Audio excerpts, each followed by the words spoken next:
मिनश्शैतानिर्रजीम बिस्मिल्लाहिर्रहमानिर्रहीम। अस्सलाम वालेकुम।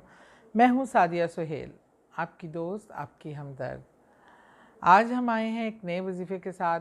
आपको पता है मुहर्रमुल हराम में मैं आपको गाइड करती रही, मुहर्रम के पहले अशरे का वज़ाइफ बताए, दूसरी तारीख़ों के डिफरेंट तारीख़ों के उस हवाले से आपको गाइडलाइन देते रहे हैं। और हर महीना, इस्लामिक महीना अपनी एक अफादियत, अपनी बरकतों और रहमतों के साथ नज़ूल होता है। मुहर्रम का महीना साल का पहला महीना और इंतहाई बरकतों और रहमतों वाला महीना और हुर्मतों वाला महीना।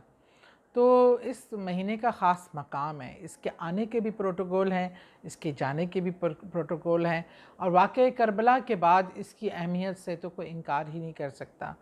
ये जहाँ खुशियों और नए साल की आमद का ऐलान करता है, वहाँ अहले बैत और रसूल करीम सल्लल्लाहु अलैहि वसल्लम की के शहज़ादों की जो शहादत है, वो भी हमारे दिलों पे उनका खून दोबारा ताज़ा करता है। और जिस तरह इस्लाम ज़िंदा होता है हर करबला के बाद, ये एक पैगाम था जो मुसलमानों के लिए कि हक़ और सच के लिए खड़े हो जाओ, डट जाओ और हर जुल्म का मुकाबला करो।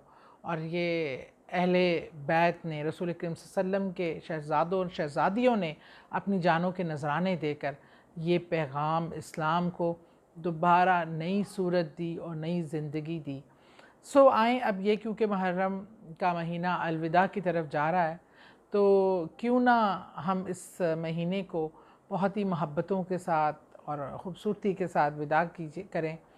तो एक छोटा सा वजीफ़ा है जो आपकी ज़िंदगी के मामलात, ख्वाह कोई भी प्रॉब्लम्स हों, माली हों, फाइनेंशियली मतलब हों, इमोशनली हों, घर के मामलात हैं, ताल्लुकात हैं, तमाम चीज़ों को सामने रखते हुए भी इसका आपके लिए बेहतरी पैदा करें। और अल्लाह बड़ा गफ़ूर रहीम है, वो तमाम दिलों के राज जानता है और आपकी सबकी जायज़ ख्वाहिशात को पूरा करें।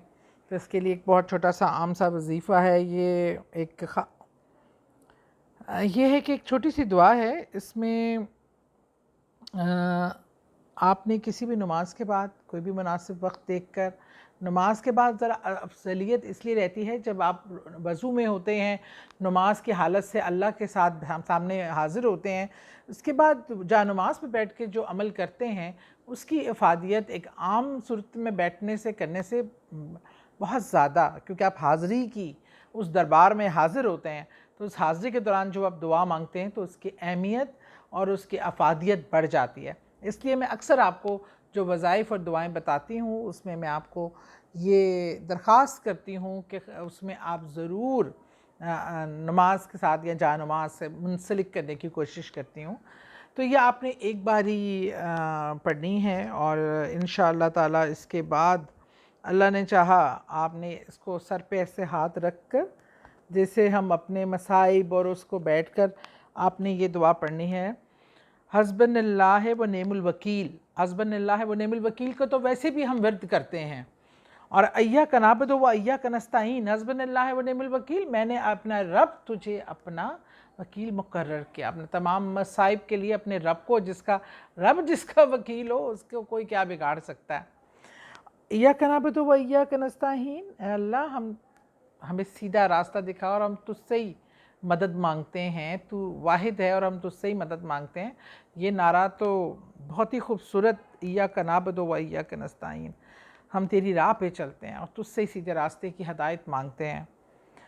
इन्ना का अंता समीउल अलीम, इन्ना का अंता समीउल अलीम, या रज़्ज़ाकुल, ये ज़रा मेरी आँखें अब, बसीर, या रज़्ज़ाकुल बसीर, ये लिखा भी आएगा और क्योंकि याद करना अक्सर, लेकिन हस्बुनल्लाह व निअमल वकील, इय्याका नअबुदु व इय्याका नस्ताईन, ये तमाम चीज़ें तो हमारी रोज़मर्रा की ज़िंदगी में, इसको आपने एक बार पढ़कर अल्लाह के हजूर आपने खुशो खुजू से अपने मसाइल, अपने प्रॉब्लम उसका ज़िक्र करना है और अल्लाह से मदद मांगनी है।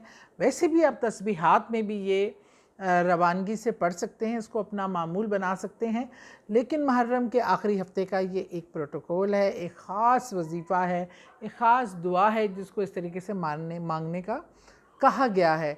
तो जो मैं तहकीक करती हूँ वज़ाइफ़ की, वो उसका इसके पीछे मैं एक ठोस कि जिसकी एक बुनियाद हो या पढ़ने की कोई तारीख़ हो, उसको स्टडी करके आपको बताती हूँ, ताकि हम अपने रब से, अपनी कुरान से और रसूल करीम सल्लल्लाहु अलैहि वसल्लम की सुन्नत के क्लोज़ रहें।